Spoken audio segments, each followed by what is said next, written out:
O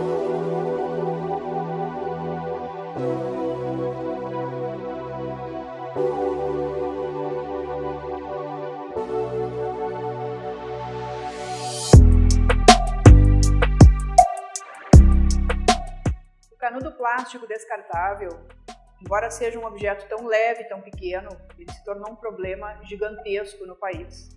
Tanto que as prefeituras têm aprovado leis proibindo a comercialização e a distribuição do canudo plástico descartável. No mundo, a gente já vê iniciativas como, por exemplo, o Parlamento Europeu já aprovou e 28 países, se não me engano, apoiaram a aprovação de não é uma legislação ainda na Comunidade Europeia, mas já existe um projeto aprovado para que sejam banidas essas peças, tanto os canudos, quanto cotonetes, quanto tampas de garrafas, todos os plásticos leves, eles vão ter que ser feitos de um material mais durável, para que possa se fazer o reuso e não se descarte tão facilmente e tão rápido.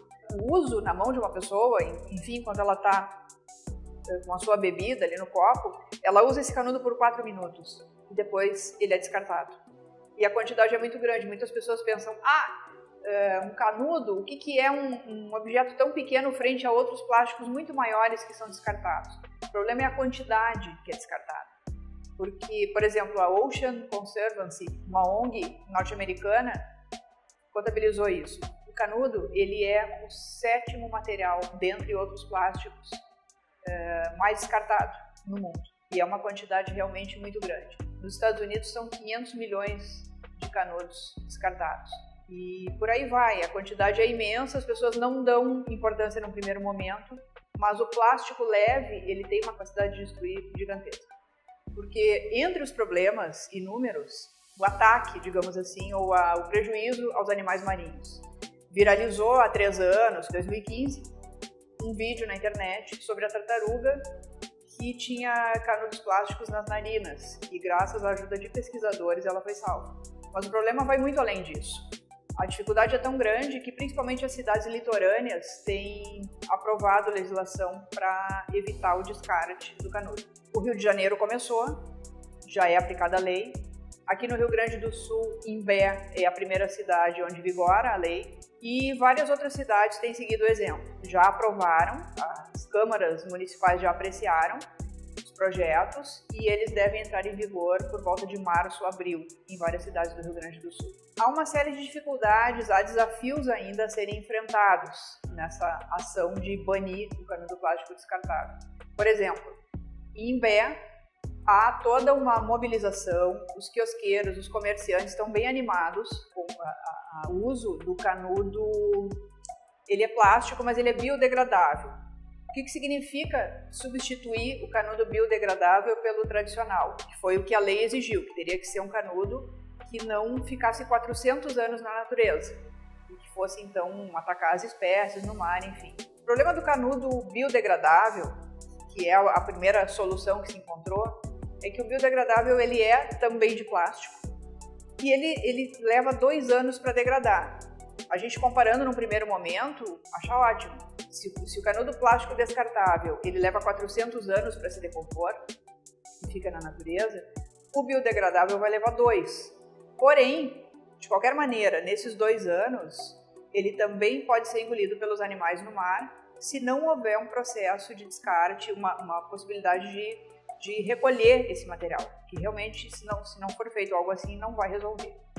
Eu conversei com um fabricante de canudos biodegradáveis no interior de Santa Catarina e ele explicou que os canudos biodegradáveis, eles têm um componente que atrai uma bactéria que é capaz de comer mais rápido, é capaz de destruir esse canudo mais rápido. É um dado importante e são feitos estudos e pesquisas para que se possa até degradar esse material mais rápido, mas o problema é que nestes 2 anos, ainda que este fabricante, por exemplo, que eu conversei, já esteja providenciando ações no sentido de reciclar também o biodegradável, o canudo biodegradável, ele tem clientes, por exemplo, ele tem a sua fábrica em Santa Catarina, mas tem clientes no Amazonas.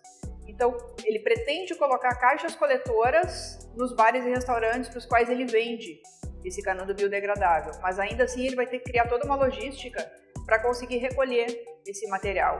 Ele coloca caixas coletoras para que as pessoas usem o biodegradável e ainda coloquem nessa caixa coletora em especial, o que vai ser muito bom. Mas ele ainda tem essa dificuldade de conseguir pontos de coleta em locais tão distantes, como é o caso dele ter clientes no norte do Brasil. Existe uma empresa em São Paulo, em Taboão da Serra, que já providenciou também canudos biodegradáveis, os plásticos, e também se encaminha para produção de canudos de papel. Eles não detalham no site preços ou como funciona essa comercialização, mas deixam à disposição dos interessados um contato para que se passe orçamento e etc. Nos Estados Unidos e na Espanha existem canudos já de papel. Nos Estados Unidos há uma fábrica que trabalha com canudo a partir do trigo, e na Espanha existe uma empresa que faz canudos de um material a partir do amido, e esses canudos já são comercializados. O grande problema, por exemplo, do canudo de papel é o preço, que ele é bem mais alto do que o canudo plástico biodegradável. Então a dificuldade para o comerciante ainda é conseguir comprar de um fornecedor esse canudo de papel a um preço melhor. Então realmente a dificuldade é essa, quanto as pessoas partirem para algo mais que cause menos desequilíbrio ao meio ambiente. O papel ainda seria o ideal, mas há que se pensar também na questão do reflorestamento. Foi o que o fabricante me alertou. Ok, vamos fabricar canudos de papel, mas e aí? Vai precisar desmatar ou vai ter que ter um reflorestamento para isso? Ou seja, não são caminhos fáceis. Me parece que a iniciativa existe, as pessoas estão preocupadas, isso é importante, mas o caminho ainda é longo.